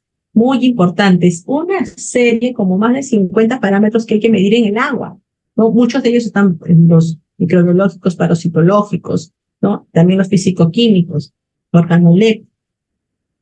¿Qué debo monitorear? Entonces, cuando yo veo agentes biológicos en el ambiente, yo debería, ¿no? En un ambiente, en el lugar de trabajo, ¿no? Donde hay muchas personas hablando, trabajando todo el día, coordinando, ¿qué debería yo medir? Yo debería medir a través de un método, por ejemplo, puede ser de impactación o puede ser de exposición de placas Petri, mohos, levaduras, aerobios mesófilos, ¿no? Todas aquellas bacterias mesófilas que van a vivir a temperatura ambiente, yo las capto a través de unas placas Petri, ¿no? También puedo hacerlo con un impactador de partículas, quiere decir que yo la placa, en lugar de solamente exponerla por 15 minutos, yo lo que voy a hacer es colocarlo dentro de un equipo y le obligo a jalar aire, ¿no? Para que pase el aire a través de esa placa y jalo más, inclusive una edición solamente de 10 minutos, mucho más agentes químicos, ¿no? Hay técnicas para eso. En las superficies inertes, superficies, por ejemplo, la tabla de picar de las personas que están manipulando alimentos. ¿Cómo está esa tablet de picar? Se sabe que por la normativa sanitaria no se pueden utilizar las maderas, todos son de plástico. Y a veces en casa, todos los conocimientos que tenemos también lo podemos llevar a casa, ¿no? Tenemos la tabla de picar. ¿Cómo está en esta tabla de picar? Si ya tiene bordes negros, esa tabla tiene que ser desechada porque ya hay una colonia de hongos que está viviendo ahí, ¿no? Que si es hongo filamentoso, sabemos de que es nocivo para la salud. Entonces, hay que tener muchísimo cuidado al lavarlas con lejía, o sea, desinfectarlas de una manera más profunda, ¿no? Lo que tienen que hacer. Superficies inertes. Tablas, mesas, todo aquello que puede tener contacto con los platos, los utensilios, tenemos que lavarlos. Luego tengo superficie viva, la mano del trabajador que está manipulando los alimentos, ¿no? Eso es muy importante. ¿Cómo se hace? Ya a través de un enjuague, lo vamos a ver. Se lava para ver que coliformes fecales, coliformes, Escherichia coli, ¿no? Es lo que yo tengo que cuidar, que pueda entrar en contacto con los demás. Cuando tengo superficies internas, ¿cuáles son las superficies internas? Toda la parte interna del utensilio, por ejemplo, el interior de los vasos, algún ensopado, interior de vasos, superficie de los platos, ¿no? Cubiertos, frascos, ¿qué hay? ¿Cómo está realmente? ¿Están bien lavados? Jarras, ¿no? Tengo que ver cómo estamos para ver mohos, levaduras, lo que puedo encontrar. Y en el agua de consumo, ¿no? En el agua de consumo humano, analizar también coliformes totales, E. coli, bacterias, parásitos, ¿qué no hemos encontrado? La verdad es que es muy preocupante a veces. Las cisternas de agua, donde llega el agua, llega una cisterna, esa cisterna lo manda a un tanque elevado, el tanque elevado cae para llevar a diferentes lugares. Ese es normalmente el sistema de agua que se tiene. En las cisternas, si no las lavan, siquiera, ¿no? La norma dice cada 6 meses, pero siquiera una vez al año, en esas cisternas de agua, cuando nos han sacado, hemos encontrado zapatos, herramientas oxidadas, y ahí la rata, ¿no?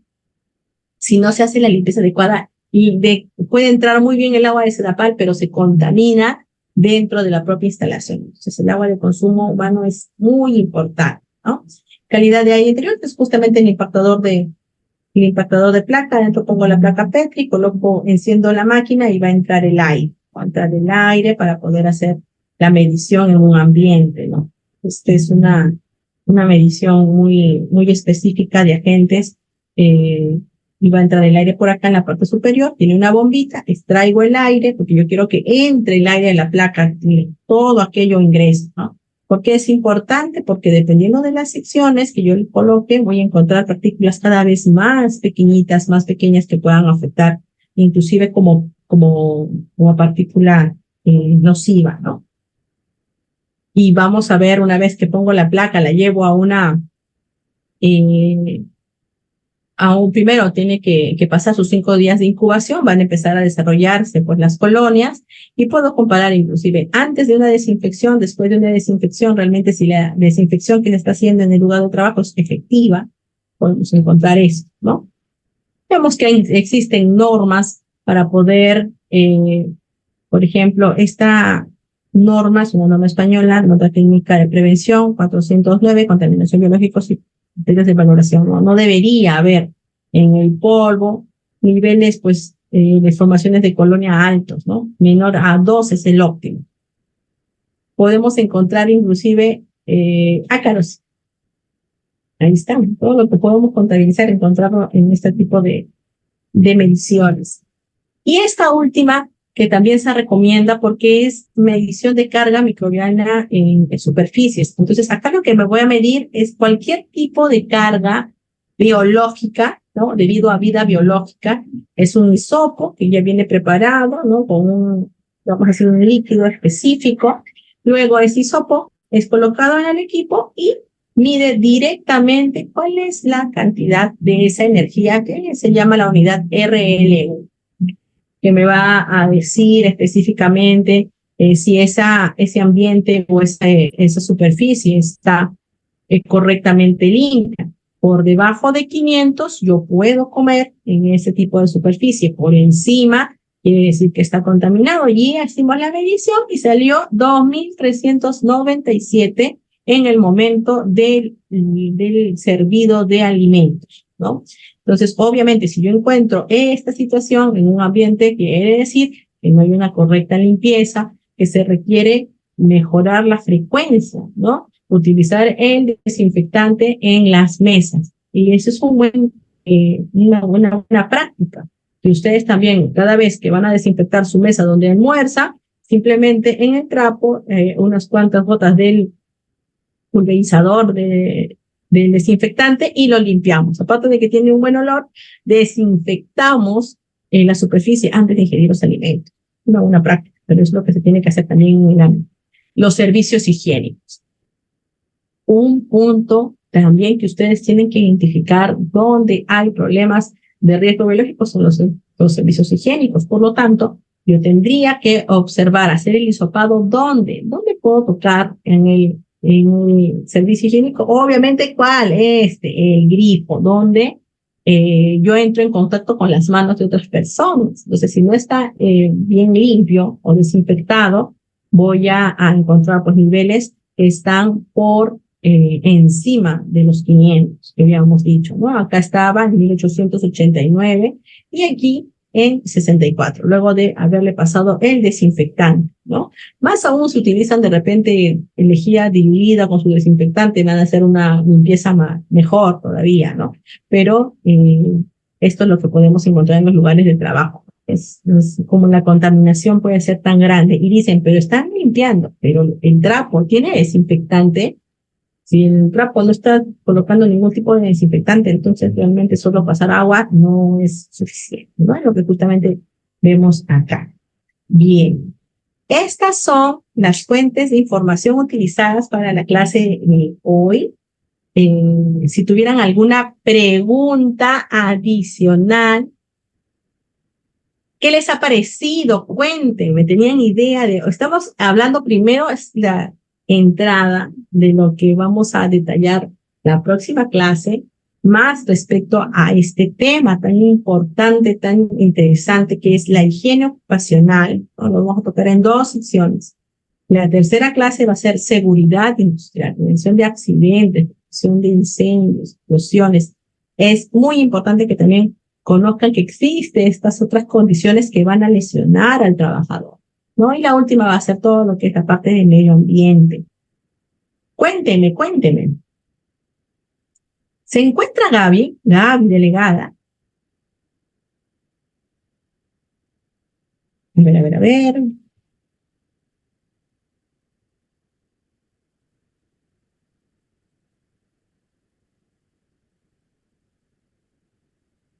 No te veo.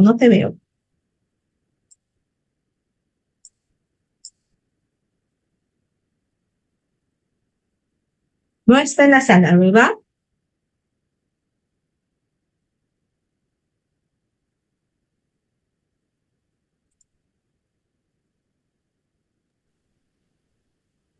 Gracias, Alejandro.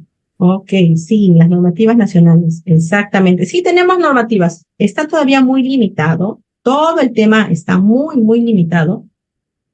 Pero dentro de la normativa nacional también nos dice que si no hay normativa nacional, puedo utilizar las normativas internacionales referenciales. Entonces me deja justamente la viabilidad de poder utilizar otras normas que se están utilizando inclusive en la región. Gracias, Kevin.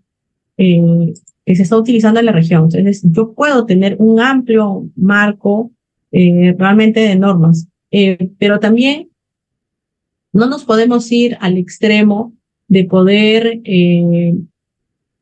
tomar solamente normativas, obviamente, de grandes economías, como pueden ser las europeas o la norteamericana. También tenemos que ver un poco la realidad nacional y de la región, ¿no? Y de alguna manera, el poder encontrar esos límites permisibles que a mí me den de alguna forma un valor que sea el más adecuado posible, es lo que me puede ayudar a hacer una buena gestión y a implementar medidas. ¿Por qué digo esto? Porque no solamente se trata de hacer la gestión con las normas más restrictivas. Muchas veces la economía de la empresa a la cual yo estoy trabajando no me lo va a permitir. Voy a tratar siempre de ser las más realistas posibles, ¿no? Aquello que realmente genere, sea de mayor impacto en la salud. No voy a atacar todo, no hay dinero para eso, ¿no? A veces nosotros quisiéramos, ¿cómo no? Si tuviera yo todo el dinero posible, todos los recursos posibles, voy a querer hacer eh, toda la gestión que yo quisiera, pero el dinero, lamentablemente, el presupuesto siempre va a ser muy limitado. Entonces, al tener yo un presupuesto limitado, mi gestión tiene que ser realista y voy a hacer, observo en el lugar de trabajo todos los puestos de trabajo. De todos estos 10 puestos de trabajo, observo que el más crítico es 1 o 2. Ah, muy bien. Si yo controlo observando estos 2, 3 puestos de trabajo, lo más crítico, por defecto, voy a ir controlando en el resto, ¿no? Tengo que observarlo. Entonces, sí es importante ver la viabilidad de todo esto. Nos emocionamos, decimos, ay, yo quisiera controlar todos los riesgos. No se puede. Por eso yo tengo que evaluar. ¿Qué significa evaluar? Voy a tener, y lo vamos a ver en la próxima clase, que es saber cuándo hay riesgo bajo, cuándo hay riesgo medio, cuándo ya el riesgo ya es alto. Todo aquello que esté en riesgo alto, tengo que definitivamente corregir. Todo aquello que esté en riesgo moderado, tengo que tomar medidas de prevención para que no pase a riesgo alto.